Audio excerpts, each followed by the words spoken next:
Wow.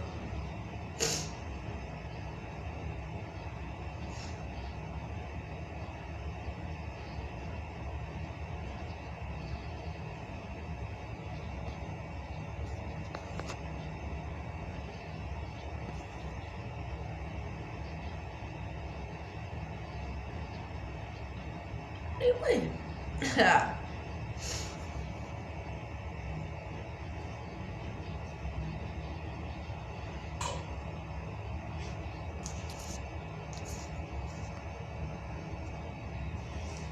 Really?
Oh shit.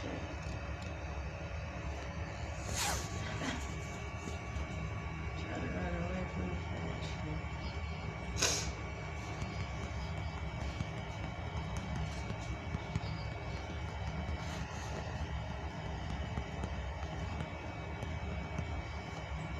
shit. Ha.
Turn away from that shit.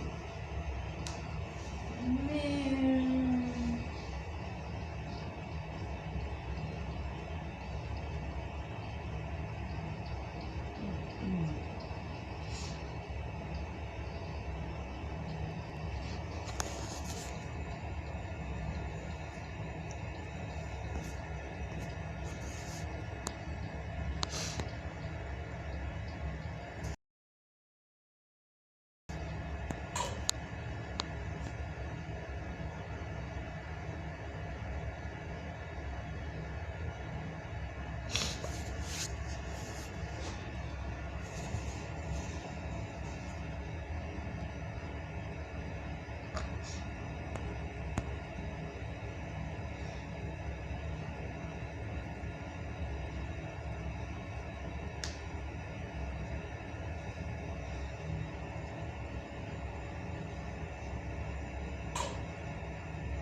Hey! Hey man, what are you up?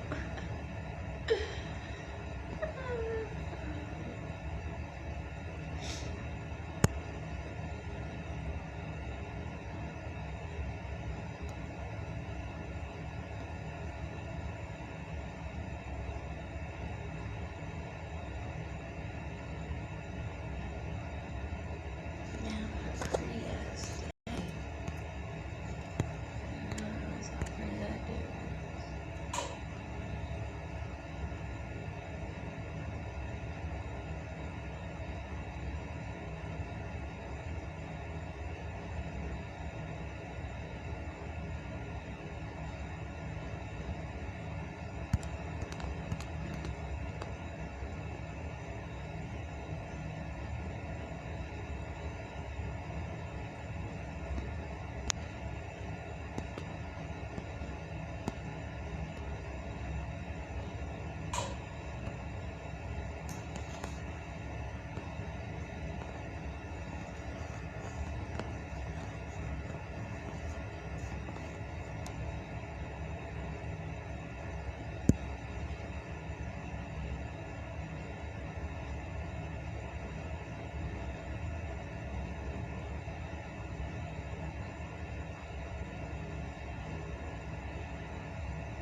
Oh,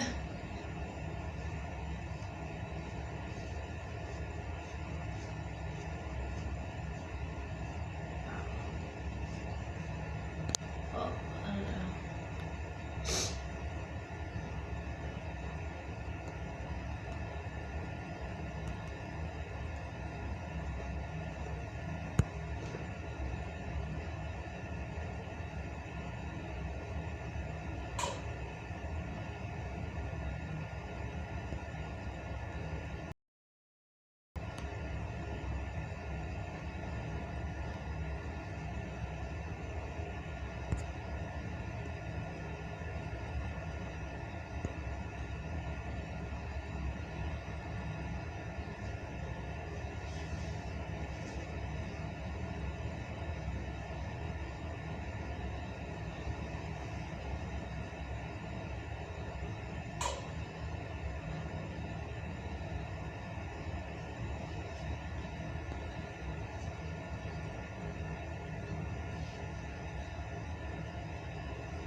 Those are issues that people are willing freely and open to discuss. I have to be honest with you. And that is the position that we have always maintained. Those are the laws that we have, and those are laws that are 100% supported by 99% of the Kenyan people, regardless of where they come. So, It's a very you're going to get yourself into trouble because what you've categorically just stated is that this is not an issue for us, for the Kenyan people, and you don't think that the idea of their privacy, their equality, their rights is important. This is, but it's a global issue right now. It's important to them where they are. Why is it I not am saying important to you that it as is president not of the country? important to me as the leader of 49 million Kenyans. And after, if you want to ask me my personal opinion, What is your personal after opinion? I finish my process, I can talk about my personal opinion. But as the leader of the people of the Republic of Kenya, I represent that which our people are desirous to.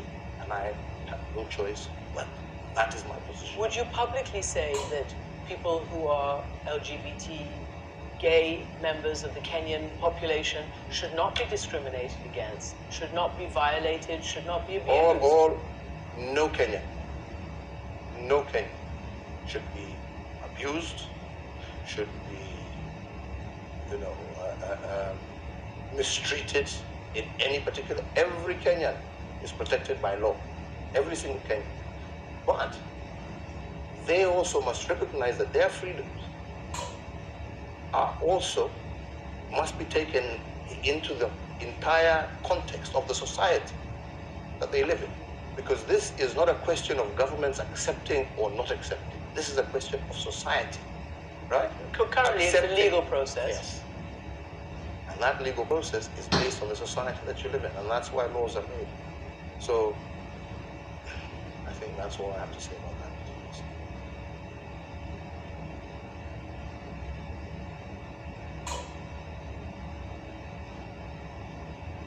If you look at the history of countries around the world, when you start treating people differently,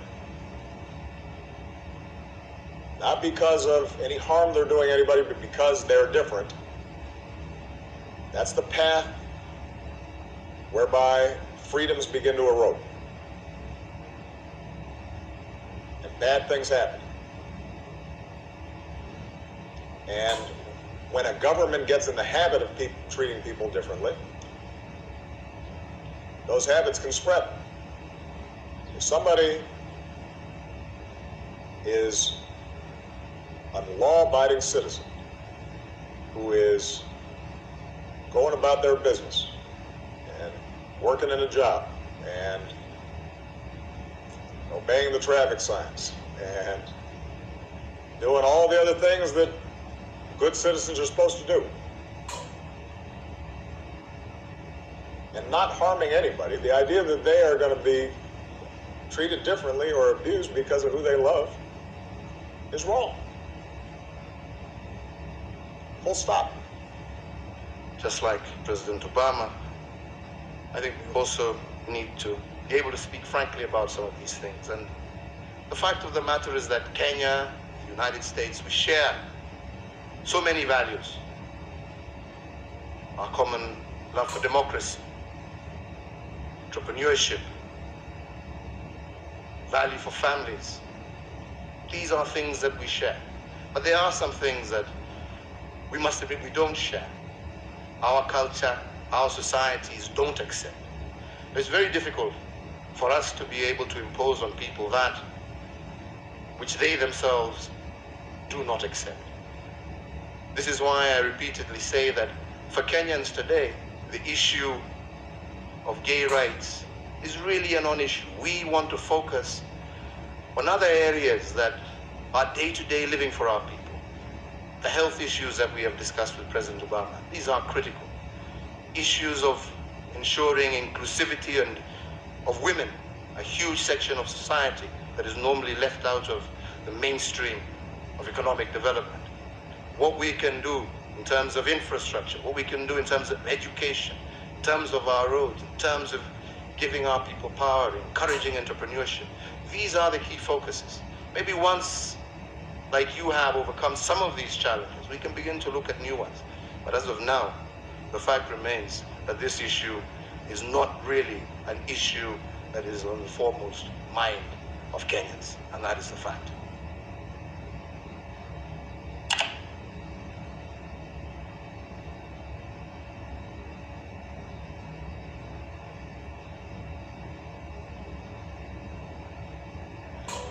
Nairobi is getting a facelift. The government has been sprucing up the capital city, preparing to host business leaders and presidents from around the world.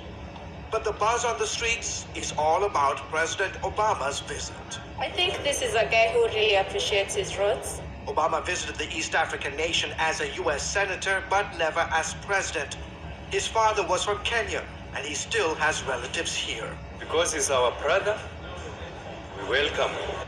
Polls show Mr. Obama enjoys widespread popularity among Kenyans. But the president's visit is not without controversy. You see, close to 700 Kenyan evangelical pastors have written an open letter asking the president not to talk about the gay agenda. We do not want him to come and talk on homosexuality in Kenya or push us to accepting that, which is against our faith and our culture.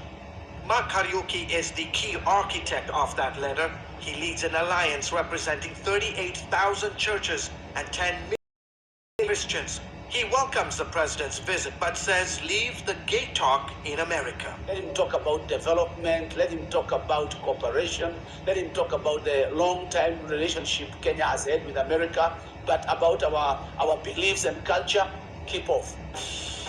Obama has used previous trips to Africa to urge governments to respect gay rights. Kariuki says the open letter is a warning to the president. The family is the strength of a nation.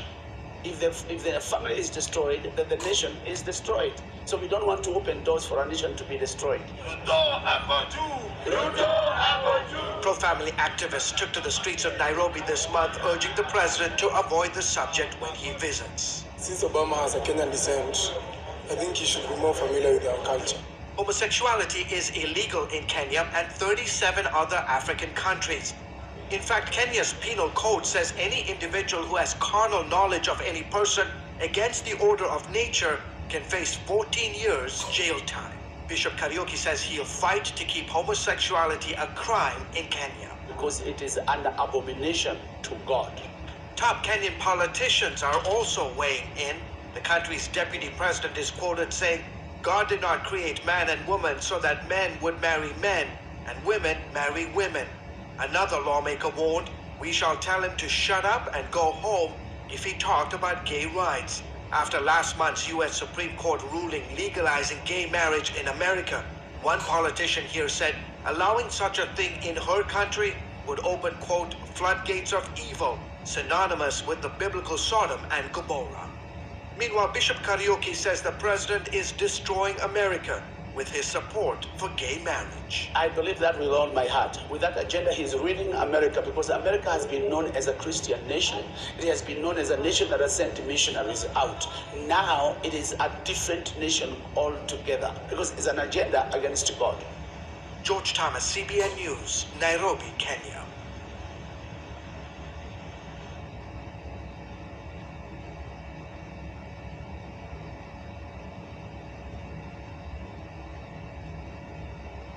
Capitalism is unstable, capitalism is unequal, and capitalism is fundamentally undemocratic. I want people to make their own choices about how they live their lives, the professions they lead, where they want to work, and what they do. And capitalism offers that potential. Slavery did it with masters and slaves.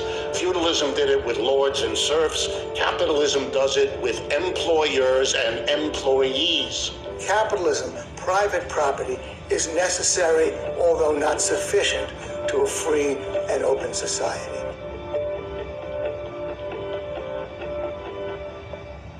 Please come up to the stage, debaters, two young men in the prime of their lives, Richard Wolff, who will will be defending the proposition socialism is preferable to capitalism as an economic system that promotes freedom, equality, and prosperity. Gene Epstein will be taking the negative on that. Each candidate, the way this will work is that each debater will have 17 and a half minutes. In that last 30 seconds, when it comes, you'll understand why it's there. But each of them will have 17 minutes and 30 seconds